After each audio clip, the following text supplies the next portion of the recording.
So good morning, everyone.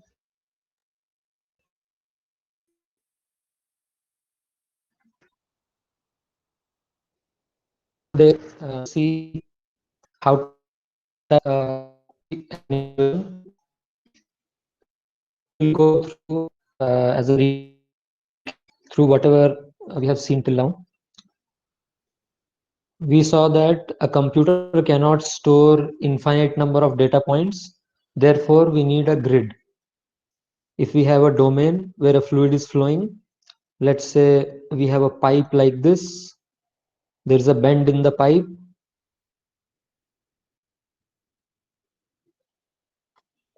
And you want to simulate flow of water through this pipe. You have an inlet and an outlet. What you need to do is you need to discretize this whole domain which is inside of this pipe. You have to solve the governing equations, which are Navier-Stokes equations in this case. So if we consider a 2D problem equivalent of this, you can discretize it any way you like. So we have seen a few types of grids: structured grid, unstructured grid, semi-structured grids. So if you have to discretize in an unstructured manner, you can choose the shape, the type of your elements here, type of cells. So it can look like this.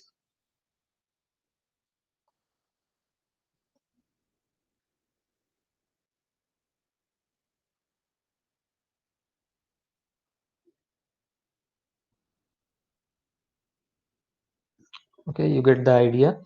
The entire domain has to be discretized, and then the data points where the data will be stored are these points.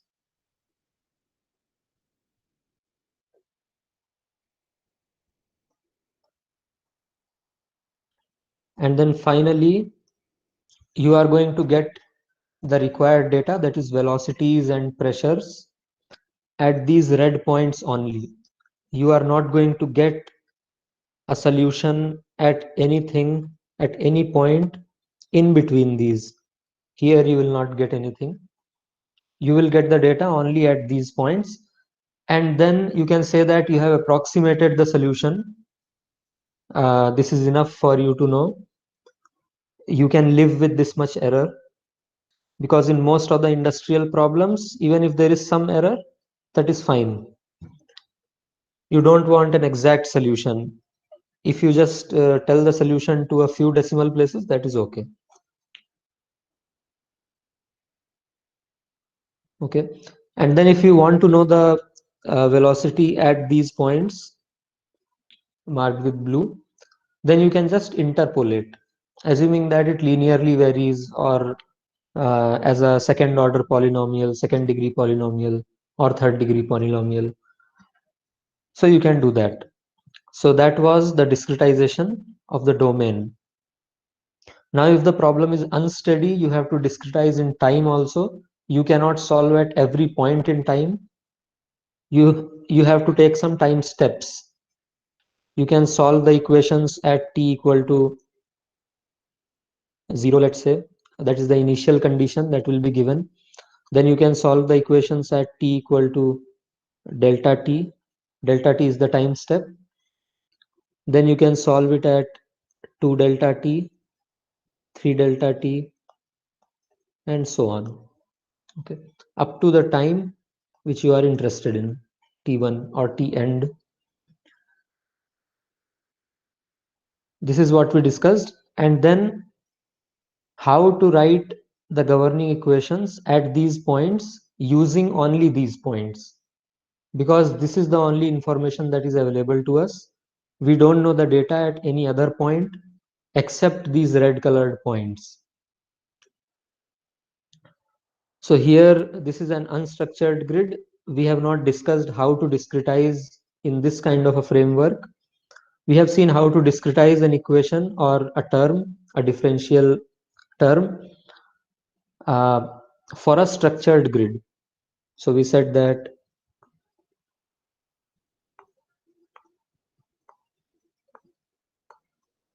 if this is a structured grid, we have indices for all these points. We can start with some I and j value. I means the index in x direction and j is the index in y direction.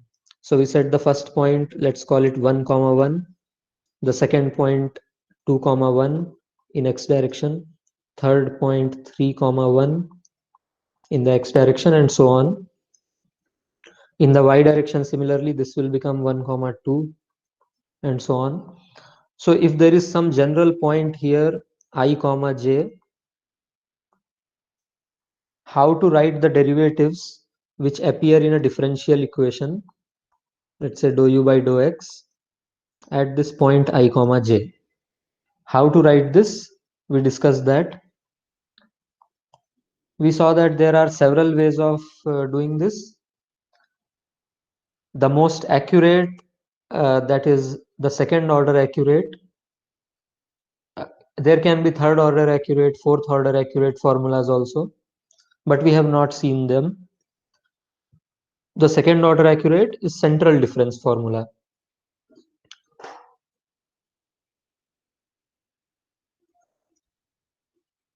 So let me write that.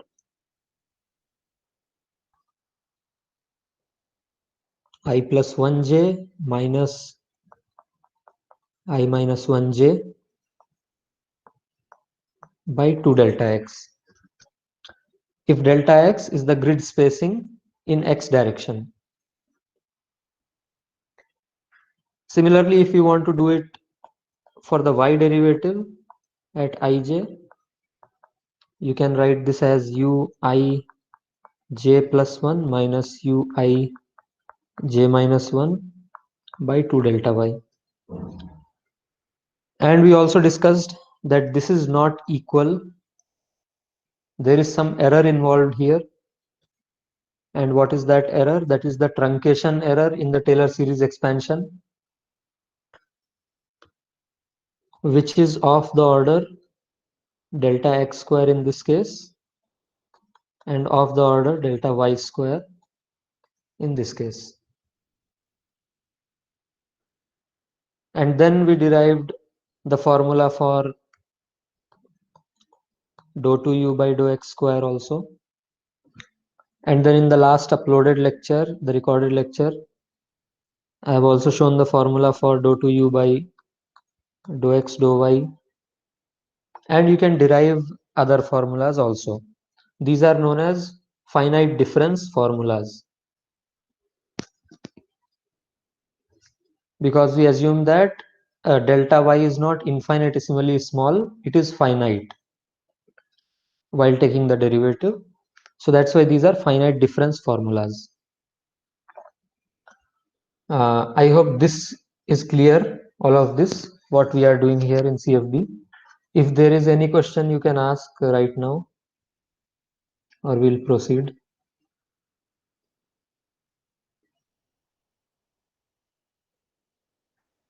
Okay.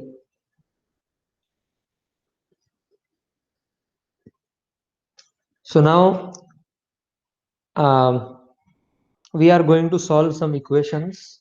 We will see how to solve them using a computer. But before that, in the last uploaded lecture, which was uploaded yesterday, so maybe all of you have not gone through that. If I write a partial differential equation, let's say something like this.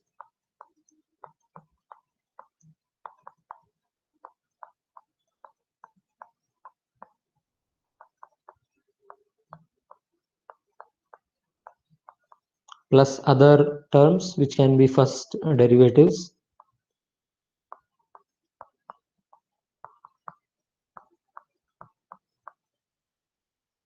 Plus some function of xy, probably. All of them can be a function of xy actually. A, B, C, D, E, F times u equal to some g. If this is a general partial differential equation, then we can classify this this PDE as elliptic, parabolic, or hyperbolic in nature, and that has some important differences that I discussed in the last recorded lecture. You can go through that. For today's class, we don't need that much, but still. So if b square minus 4ac in this equation is less than 0, we call this equation as elliptic.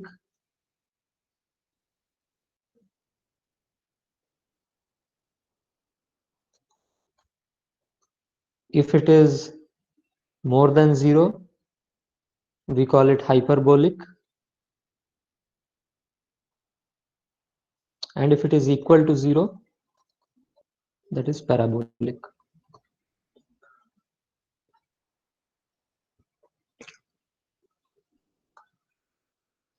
Okay. So hyperbolic and parabolic problems, the easiest one to demonstrate on a computer, which doesn't require much coding, is parabolic. And that's what we will take first. So let us take a heat conduction equation, which looks like this. This is a one-dimensional heat conduction equation.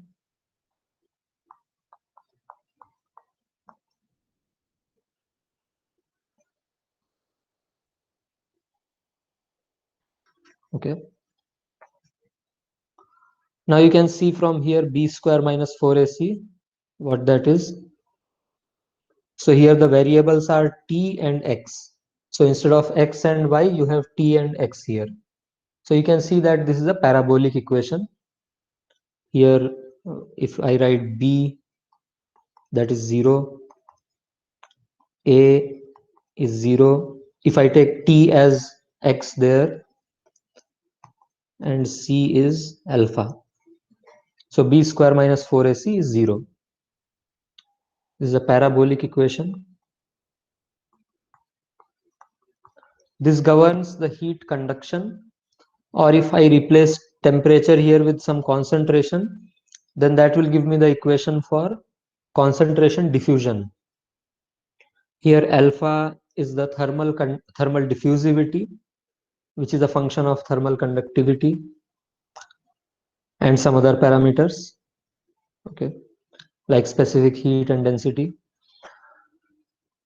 So alpha is thermal diffusivity here. Let us take a rod. This is the physical problem that we are considering here. And let there be some initial condition. So for parabolic equations, you require an initial condition. This is also known as an initial, this is also known as an initial boundary value problem. Both hyperbolic and parabolic equations are initial and boundary value problems, where you require an initial condition and boundary conditions. So IBVP is a general term. Parabolic equations are a part of that big set. So we require an initial condition, that is at time t equal to 0, what is temperature in the entire rod. Okay. Time t equal to 0, what is the temperature? That is the initial condition. And boundary conditions. At x equal to 0 in this case, let's consider this to be 1 in some units. Because we are going to write a code, we cannot take it as some general L or something. Because in the code, we need some numbers. So let us take it as 1 in some units. So at x equal to 0, what is the temperature? And at x equal to 1, what is the temperature? Here we require temperature for all x as initial condition.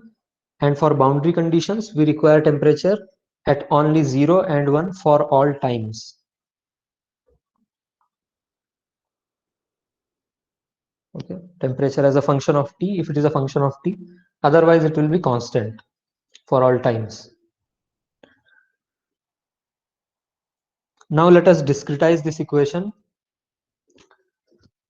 There are several ways of discretizing this. There are two terms, as you can see, left hand side and right hand side.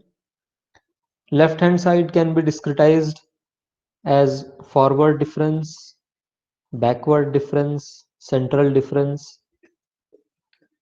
The right hand side can be discretized as forward difference for one derivative that is inside. So if I write that as dou by dou x of dou t by dou x, then this dou by dou x of some quantity that can be done using forward, backward, or central. Then again, the inner one can be discretized using forward, backward, or central. So forward, forward, forward, backward, forward, central. So you can see we have 9 ways of doing that. Okay. And then 3 ways of doing this. So total 27 ways of discretizing this equation with the information that we have got till now. But actually there are infinite ways of doing this. But we don't want to increase the complexity and decrease the, simultaneously we want to decrease the error. So we'll take the right hand side as second order accurate central difference. So the right hand side we'll write as, let us say alpha is constant. So this becomes t I plus 1. And because this is only one dimensional problem, we don't have any j index here. It is only I index. So ti plus 1 minus 2ti plus ti minus 1 by delta x square. We are assuming that delta x is fixed. We have discretized this domain. Okay.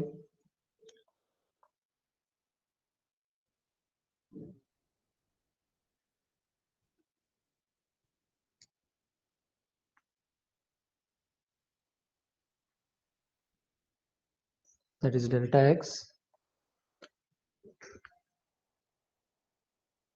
And the left hand side we want to discretize, but we also want to make sure that it is solvable. So let us write several of these forward, backward, and central differences. Let us take forward difference. T n plus 1. This is not a power of temperature. This is just a superscript denoting time at the next time step. So n plus 1 is the next time step minus Tn. N is the current time step. So this becomes forward difference divided by delta t. But at what position in space? So we are at the current position in space, Ti. Also on the right hand side, you need to specify the time at which we are calculating that. So let us say it is at the current time.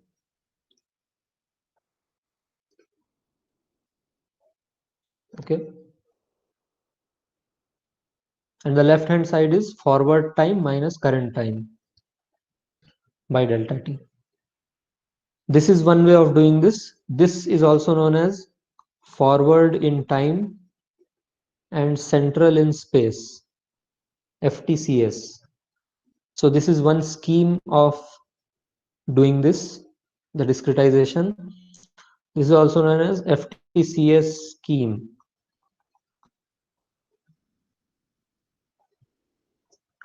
Now similarly we can do backward in time and central in space. That will be called BTCS, backward in time, central in space. Similarly, if we had several terms like we have in Navier-Stokes equations, there you have to write for each term what is forward in time, what is it for time, and what is it for space.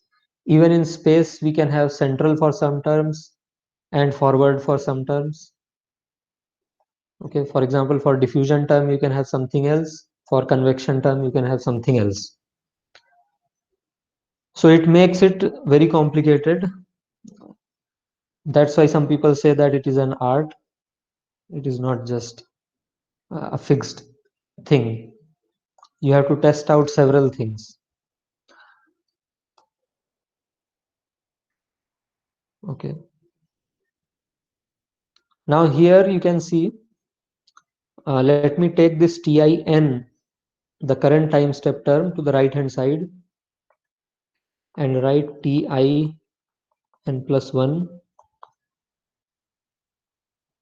equal to alpha delta t by delta x square ti plus 1 n minus 2 ti. Sorry, I have not written the BTCS yet. I'm just simplifying the FTCS.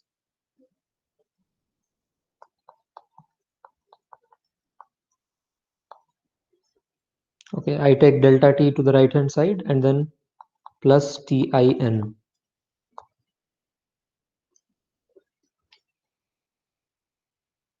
Now, because you have to have this initial condition at time t equal to 0, if you put n equal to 1 or n equal to 0 here, whatever index you want to specify for the initial time t equal to 0, let's call it n equal to 0 for now.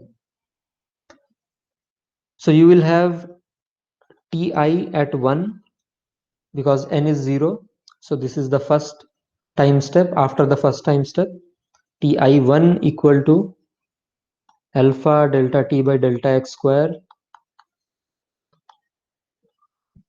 This is ti plus 1 at 0. That is the initial time.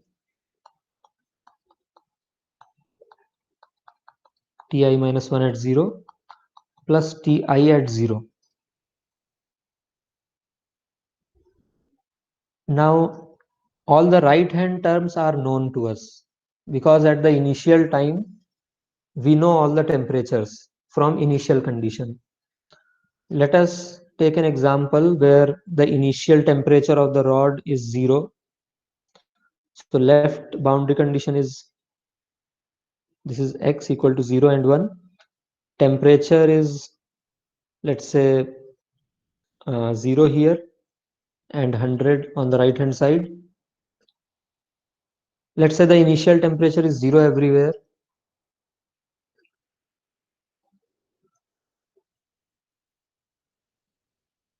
What will happen to these terms?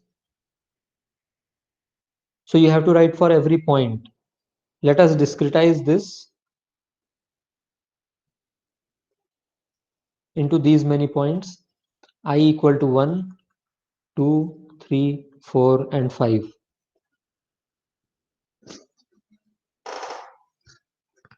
Okay, we have 5 points here. This will not give us very accurate solution. This will have a lot of error. Here delta x is how much? So the length of the rod is 1. So I want the distance between these two grid points. If this is an equidistant grid. How many divisions are there? 1, 2, 3, 4. So 1 by 4, that is 0.25. And if you take central difference, the order of error is order delta x square. That will be 0.0625, order of that. So this much error you have to live with, of the order of this. Okay, it may be 0.1 order. So that's fine for us. Let us proceed.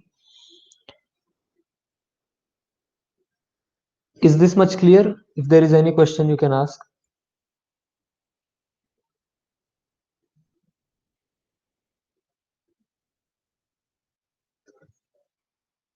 Okay. So now let us write it for t I equal to 1 at the first time step after the first step is taken in time. What is this? Now this is a boundary point. We know that boundary conditions are given, and at the boundary the temperature is 0, and not just for the first time step, at all the time steps it is 0. So that is known. Now let us go to Ti equal to 2. This point can change, the temperature can change here. So this will be alpha delta T by delta X square. Here you can replace delta X by the value 0.25. We'll keep it like this for now. This will become 0, 0, 0, because at the initial condition is that temperature is 0 everywhere. So Ti plus 1, that is T3 0, T2 0, and T1 0. All three are 0. We'll put 0 here plus 0. So this becomes equal to 0.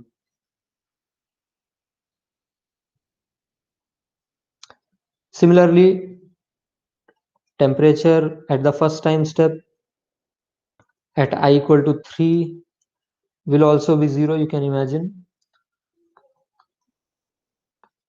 Temperature at I equal to 4, let us write. This will be alpha delta T by delta X square. Now Ti plus 1, that is T5,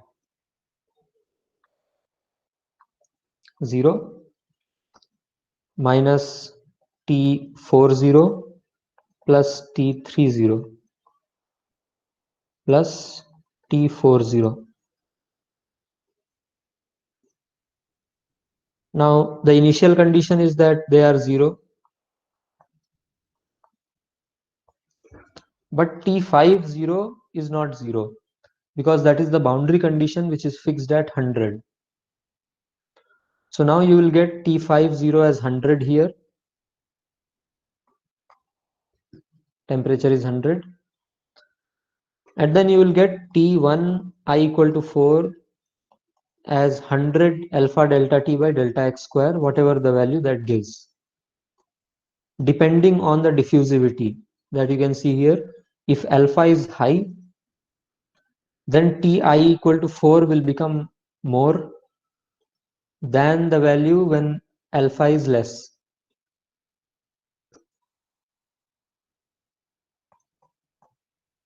And it also depends on delta T. If we take smaller time steps, then the temperature will increase slowly, right? And you can see the effect of delta X also. So now you see that at the first time step, the temperature at I equal to 4 has increased slightly above 0. Initially it was 0, but now it has increased. If you plot the graph between X and temperature, initially it is 0. Only the end point is at 100. Okay, there is a sudden jump here at the end point. And this is 0. But at the first time step, what happens is these points are still at 0. The fourth point, for the fourth point, the temperature is slightly higher, which is 100 alpha delta T by delta X square. So in a continuous sense, practically you will see that the temperature becomes like that.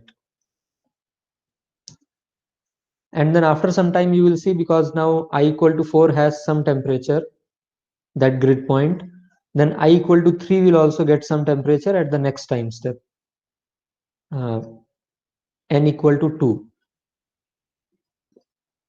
Sorry, n equal to 1 if you take, then you will get Ti2 here.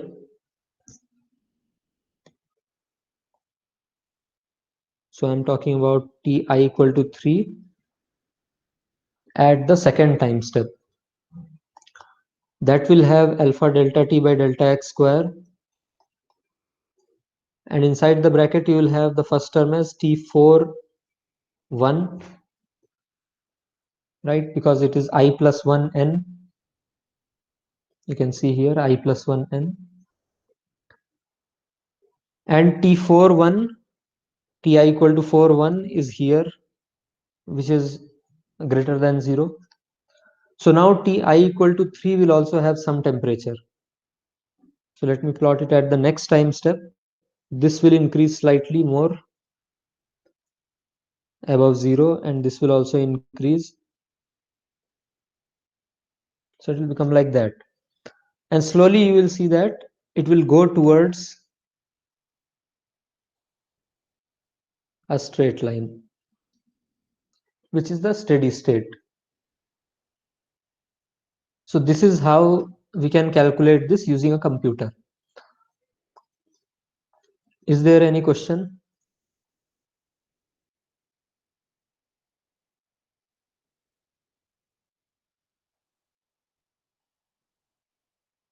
Okay. So here, because we took only 5 points, including the boundary points, this was easier to understand manually. But if you have 100 points or so, or more number of points, because you want to increase the accuracy, or if you have a two-dimensional plate instead of this one-dimensional rod, then you will have several points. Even if you have 10 points in x direction and 10 points in y direction, you will have 100 points in total. And if it is a three-dimensional problem, a three-dimensional block which is heated from all the sides, then it is even higher value of number of data points. So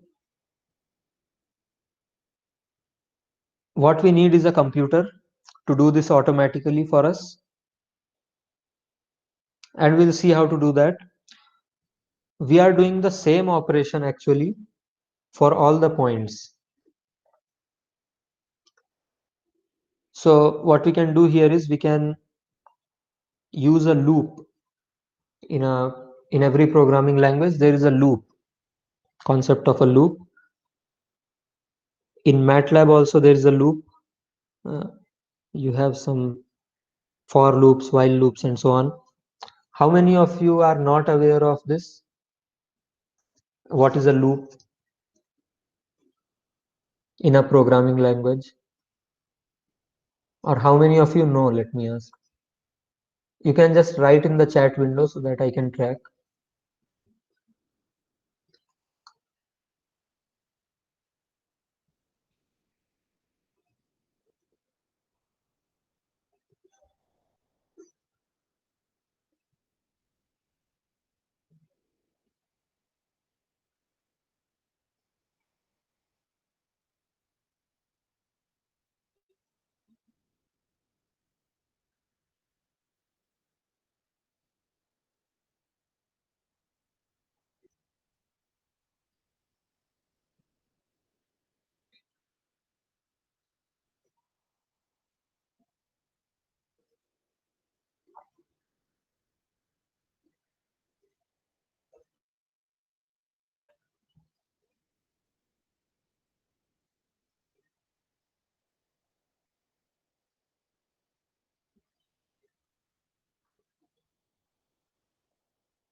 Okay, many of you know this.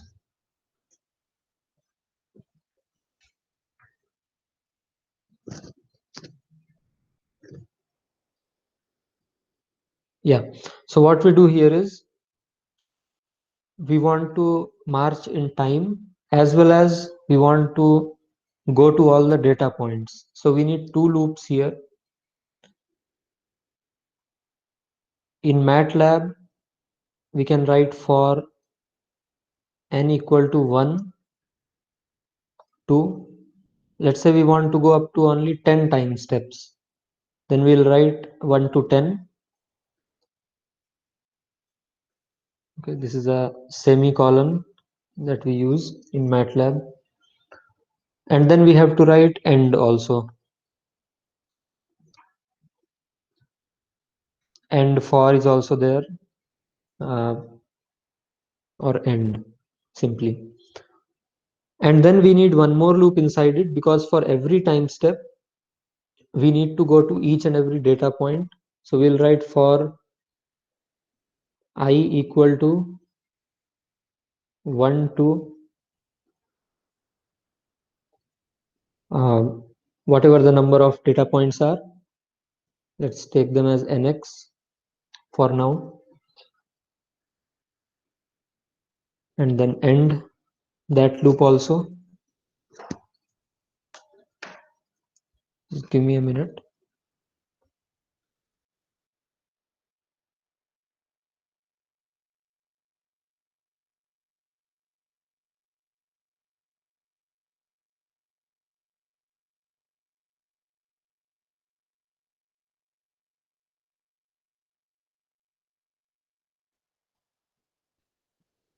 Yeah. Okay, what were we? Yeah. So you need to loop over all the data points also. In this case, there are only 5 points, so you can write 1 to 5. But actually, we know the data values at 1 and 5, so we don't need to loop over all the data points. We can just loop over the points from 2 to nx minus 1. Nx is 5 in this case, so 2 to 4. Because we know the values at 1 and 5. Okay. Now you can write temperature new, that is at the next time step.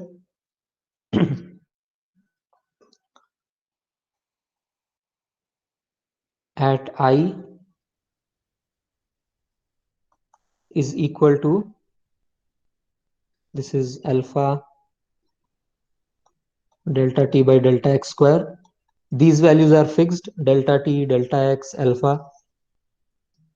And then you will write here t old at the previous time step. This is t new at the left hand side, and t old is on the right hand side. Okay, t old at I plus 1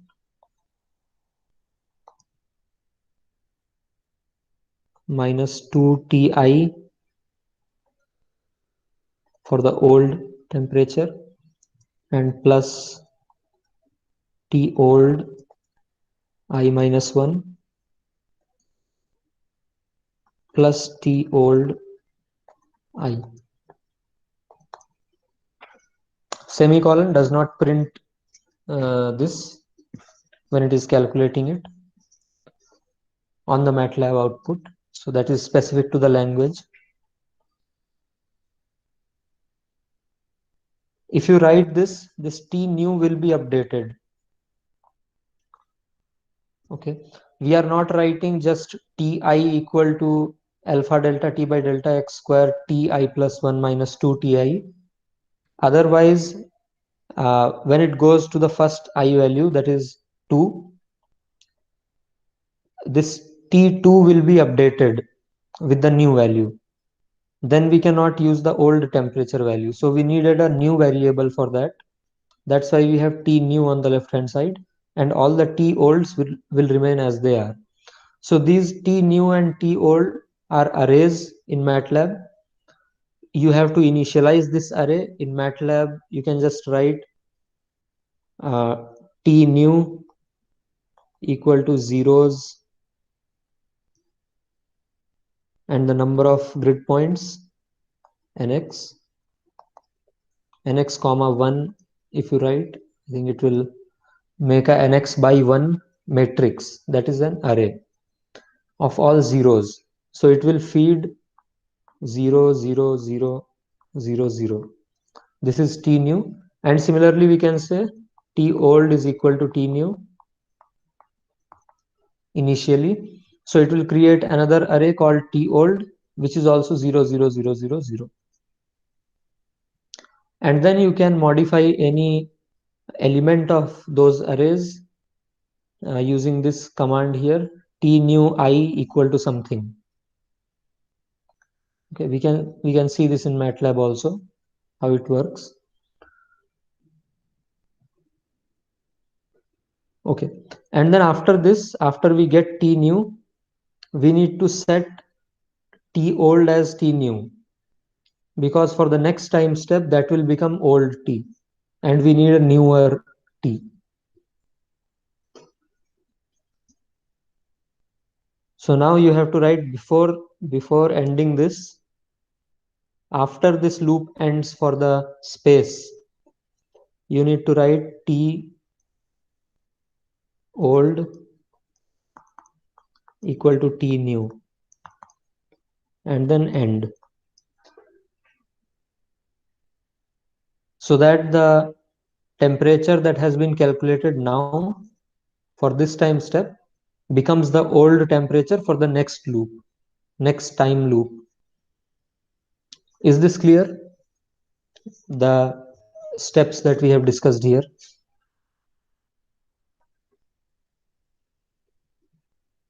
If it is not clear, please ask.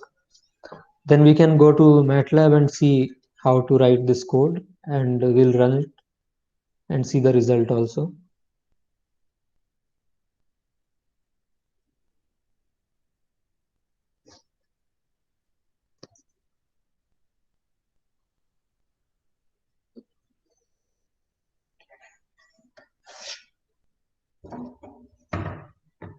Okay. Let me see if I have MATLAB here.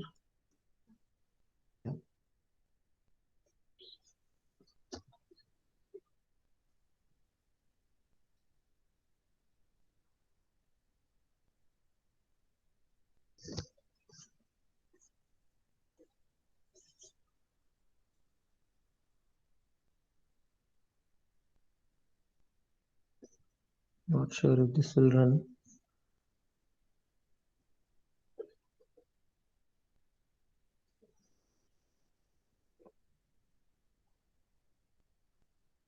Okay, I'll share another screen, the computer where I have it installed.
Okay, so actually you all can also use this MathWorks online, where you can access online MATLAB. I'm doing that right now.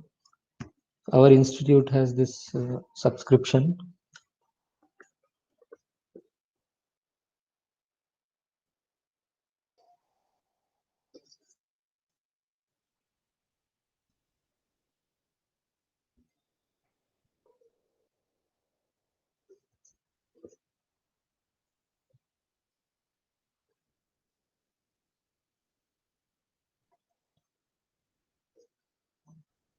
Okay, so let me create some variable here.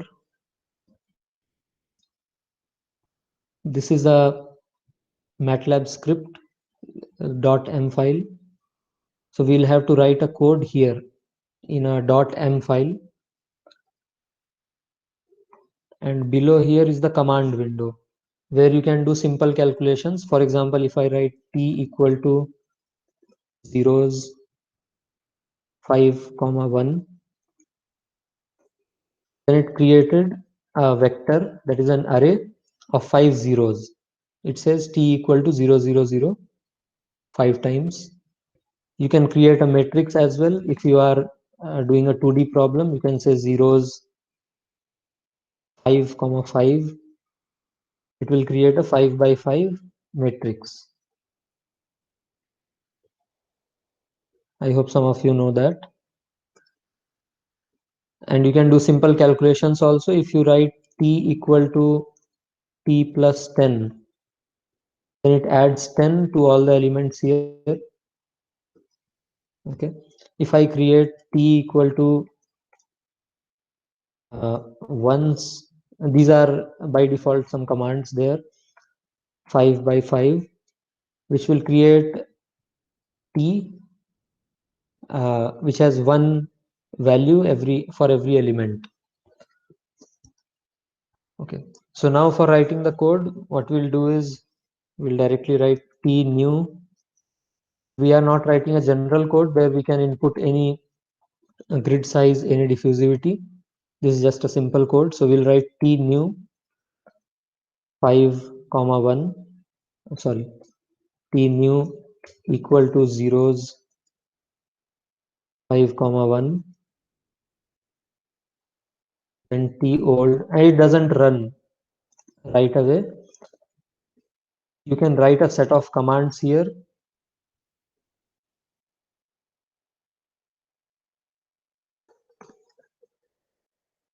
T old is t new, and then you can write for n equal to 1 to 10. Automatically wrote end there. I did not have to write it. Then you can write for I equal to 1 to or 2 to 4. Just 3 points we are taking. Okay, and then t new at I is equal to t old.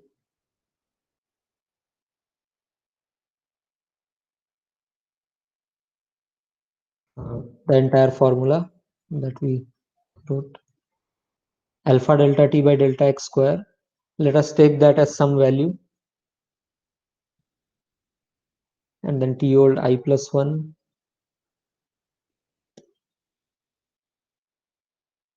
So let us take that as some 0.1, alpha delta t into delta x square minus 2 t old I plus t old I minus 1 plus t old I. And then here you have to write t old equal to t new. And here you have to give the initial conditions and the boundary conditions. So initial condition we have already given that it is zeros everywhere. Boundary condition you can give t old at I equal to 1 is what? So that is 0, and t old at equal to 5 is 100, and then you can say t new is same as t old, and then you can run this and plot it. Okay, after some time what happens. So let me run this quickly. First we need to save this, so I can name it thermal conduction. So thermal. Okay, so it is running. It ran, and you can see the data points here. Let me write t new here. You can see these are the values 0, 4, 17, 48, 100, and you can plot it also. So that we'll do in the next class. The time is up. Thank you. If there is any question, you can ask. So, Also try this. so, uh, so Yes. this variable n we are not using there in the formula. So, this is just for the loop Yes. to run 10 times. Just Yes. It runs 10 okay, times. and I will change the Yeah, that's location all. of the. Okay, okay. Yes. So in this code, there is one shortcoming that we will not get the temperature at every time. It will just get updated every time. So we have t new for the 10th time step and t old, which is also equal to that. So we have the data only for the 10th time step at the end of this code. If you want the data at every time step, then you have to create one more dimension for this array. So it will be a two-dimensional array then. Then you have to write I comma n if you want to store that. Yeah. Is there any other question? We'll do that also.